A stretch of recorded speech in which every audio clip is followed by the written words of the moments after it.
Capricorn FM Talk with Taviso Kotane. The movement of the people. Innovate, recollect, forward thinkers, progressive, pizzazz and style, elevate, unilate, saturate This the air. is the Capricorn FM Talk with Taviso Kotane. 5 minutes past 6, we have a visitor we have not seen in a very, very, very long time, and we are glad to be hosting him on the program. Tonight, I'm talking here about the Executive Mayor of the Capricorn District Municipality, Mr. Gilbert Kganyago. We'll be talking about their implementation plans with regards to the 2030 Growth and Development Strategy. Key among those is water provision. So we'll talk about various other issues that have got to do with the economy of the district and the economy and the contribution that they will make to the greater economy of the province, I suppose. And come to the program, we speak to the Executive Mayor of the Capricorn District Municipality in a few seconds. Capricorn FM Talk. After 6, good evening to you, sir. How are you? Good evening, Mr. Taviso, and I'm very well. Good evening to the listeners. Very good. Capricorn FM. Let's talk about your district municipality, the Capricorn District Municipality, in view of the 2030 Growth and Development Strategy. In essence, what are the key elements of this growth and development strategy? Well, as you know, that the Capricorn District is one of the bigger municipalities in the province, but it is also one of the most poorest of municipalities in the province and also nationally. Mm-hmm. And a majority of the people stay in what we call traditional areas, mm-hmm. or the rural areas. Rural areas, yeah. And most of the people who seek employment do seek employment outside of Capricorn District and probably even outside Limpopo. They go to places like Gauteng and so on and so on. And it is also a dry province. Mm-hmm. The weather conditions are not so favorable. We do not have sufficient rainfalls for the district. And all these things we are mentioning are quite important to allow the people to carry on with life under conditions of happiness and peace. Therefore, you need to develop a mechanism that should address challenges. As you know, we have the National Development Plan, and as a district, we have decided to customize the National Development Plan mm-hmm. to our own environment, to mm-hmm. our own unique conditions, mm-hmm. And look specifically on how to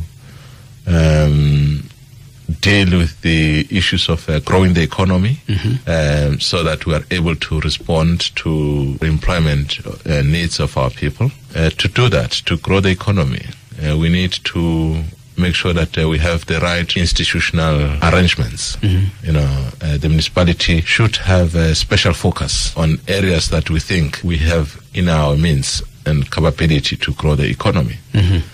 And the private sector as well is an important partner in that process of growing the economy. The issue of land mm-hmm. Is the beginning point, especially for our people. And in the district, we have launched what you call District Land Committee, mm-hmm. Which is a committee under the auspices of the Land and Rural Development Department nationally, and so on and so on, so that we can see progressive access to land use or land accessibility and use by individuals and communities to begin to take economic lives into their people. Mm. So, and in the context of developing cooperatives, for example, you know, so cooperatives is one of the pillars of the employment, the strategy that we are talking about, the 2030 strategy.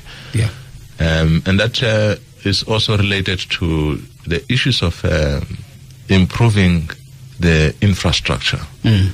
You know, the infrastructure is a catalyst for economic development. Mm. You know, the road networks needs to be is on our map mm-hmm. for improvement, mm-hmm. and as well as the mode of transport that we need to see on our roads. Yeah. Which is accessible, cost-effective, and cheaper to the majority of the working people in the district. You need $1 billion for this, isn't it? Yes, we need to Do you have $1 billion? Well, we wish government would have all the money it needs. Yeah. Because it only depends on the taxpayers' contributions to meet some of this. But the private sector should see an opportunity in these things that we're mentioning, the outlay or development of the infrastructure, and also opportunities in areas of land and agrarian reforms and so on and so on. So we need strong partnerships so that we can have those kind of billions we need. Yeah. What is more concerning, though, is the fact that, like you said, I mean, I didn't know that, and now it makes sense why it's such a big factor that your district is strategically in a geographic area that does not receive rain. Yes. And that is why water is such a big problem for your district. Absolutely. And the fact that only 30% of the current water that you have goes to communities, and the rest goes to the agriculture. In fact, goes to business, big business, to the industry, so to speak. Yeah. While on the other hand, you have a backlog, and you also have a commitment as a ruling party to the people that had voted you in power, that expect water in their households. Yes. How do you balance the two? And we have basically elevated the issue of water and sanitation, not only to the provincial level, but also the national level. The Department of Water and Sanitation has actually made this a key priority for implementation by the national government, and with specific focus at places like Capricorn district. And in our district, the locals are beginning to take initiatives. For example, 2 weeks ago, Polokwane had a water and sanitation meeting where the stakeholders were invited to participate. And we're envisaging that in the province sooner, before the end of the first semester, there should be a water and sanitation summit, which I think will be under the leadership of the Premier. So we need as many people as we can, stakeholders as we can, to come on board. To play their specific roles. The industry must play a specific role because it is one of the key consumers of this water resource. And yet we are the biggest investor into this resource as government. Yes, whereas there are spin-offs, like job creation that the industry creates and so on and so on.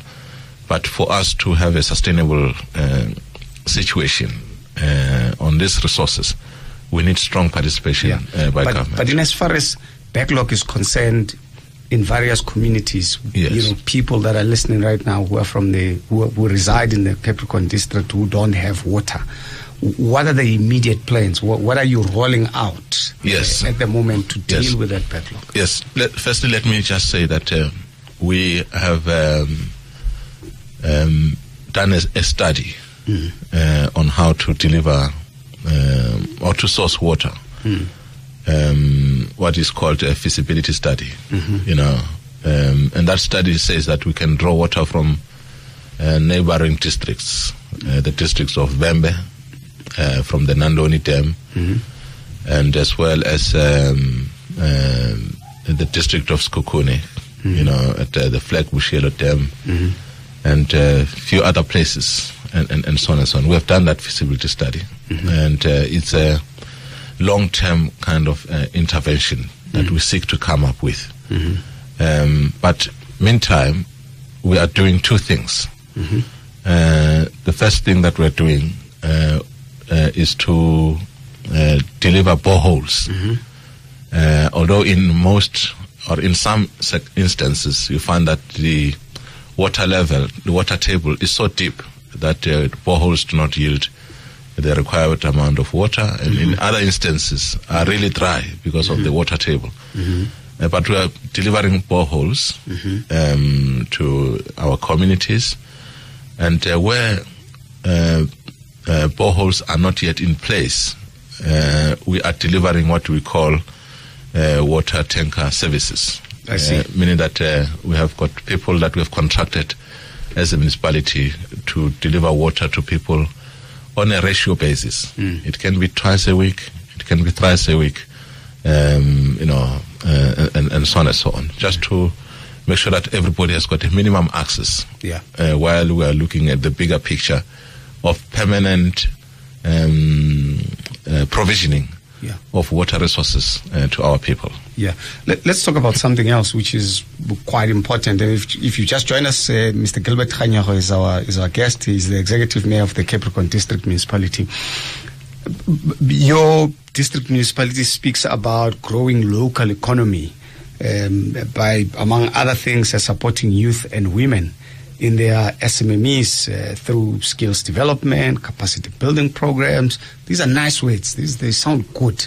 But in practice, I mean, what are you doing for women and young people?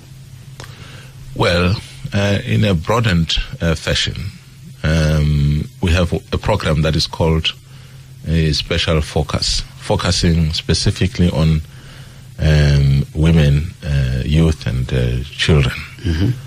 And the last year, you'll remember that even this year, it has been repeated by both the President and the Premier that a specific percentage of procurement by government should go to cooperatives and also targeted groups, which include women and children, women and youth.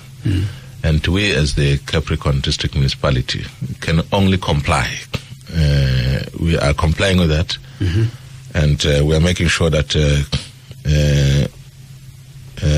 beyond procurement issues, we ensure that there is skills development, critical skills development which are needed in the economy for our youth and women, working with the relevant SETAs.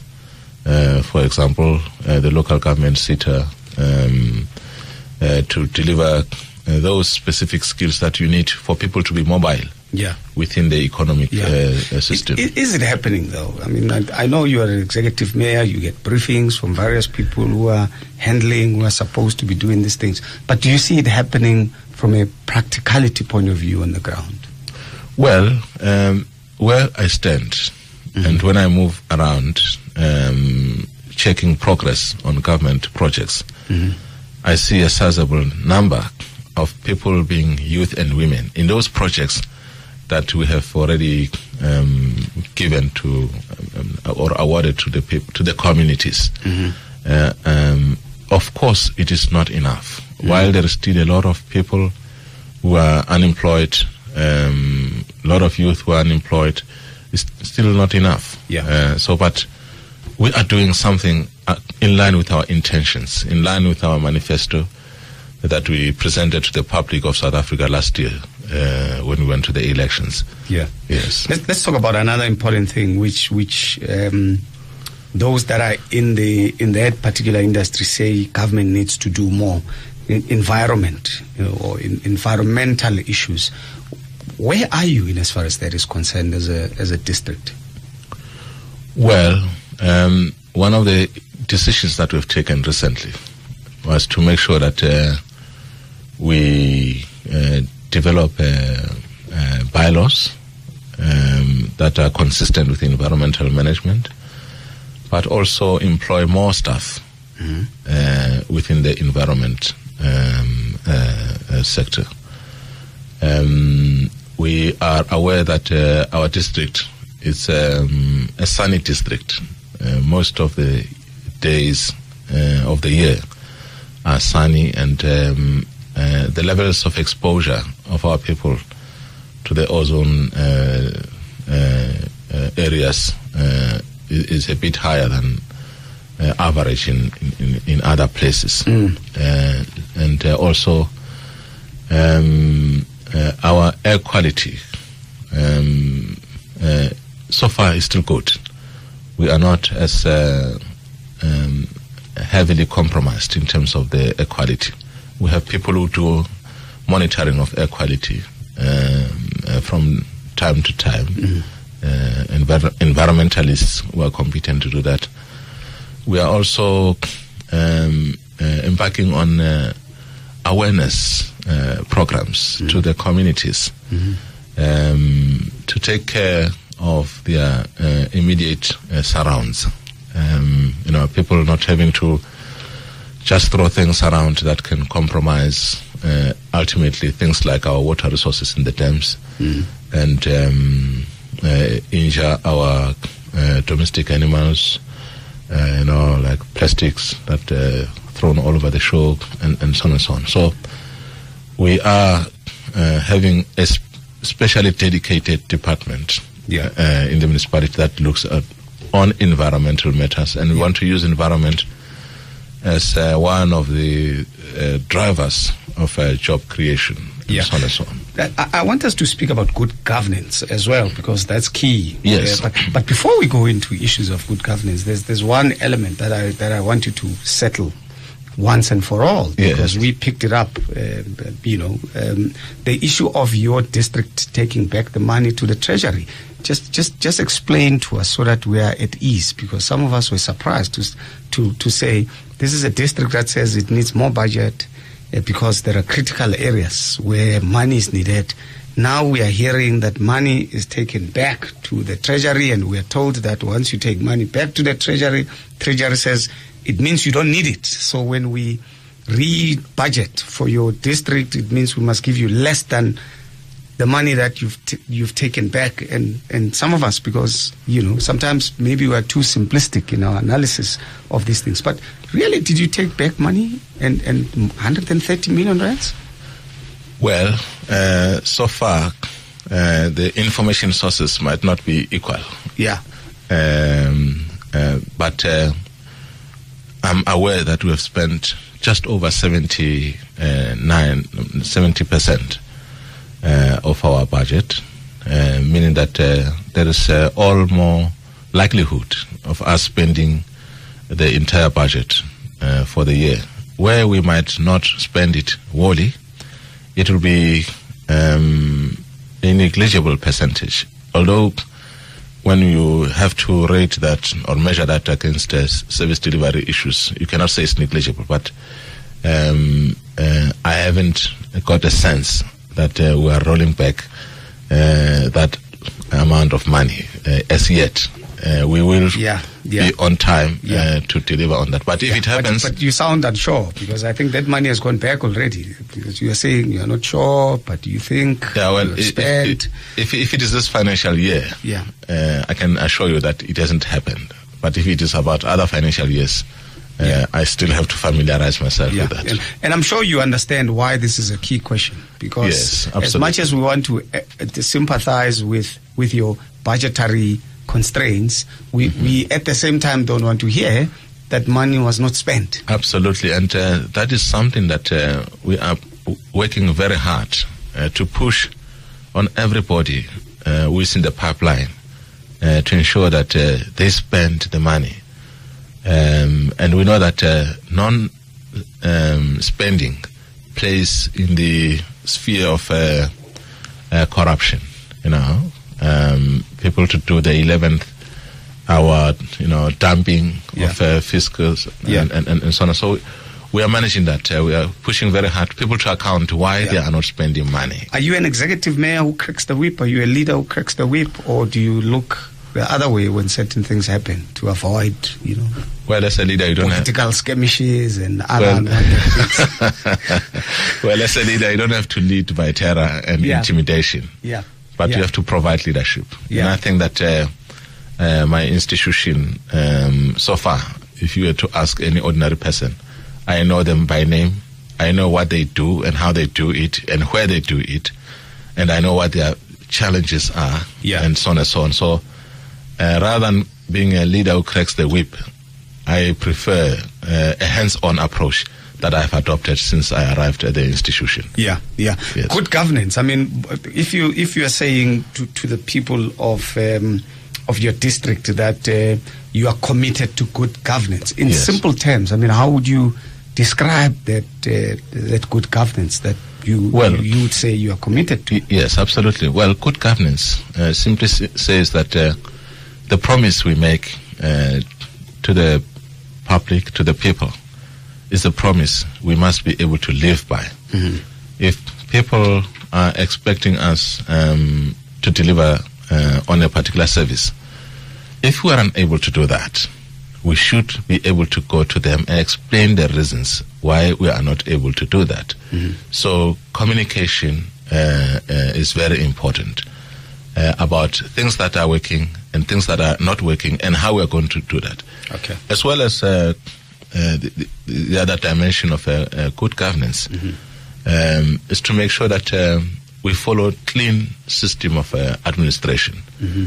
You know, if you remember recently we received what is called unqualified audit mm-hmm. by the Auditor General. Mm-hmm. So that suggests that to a relative degree. Yeah, but that's not yours though. That's Mapolo's. Well, they don't have to be personal, these things. These are institutional, Tabiso. Yes, they have to be institutional, you know. Yeah. And so when these things are happening, we must always satisfy ourselves against compliance issues and other regulations and policies of government that we are doing things in line with what we must do.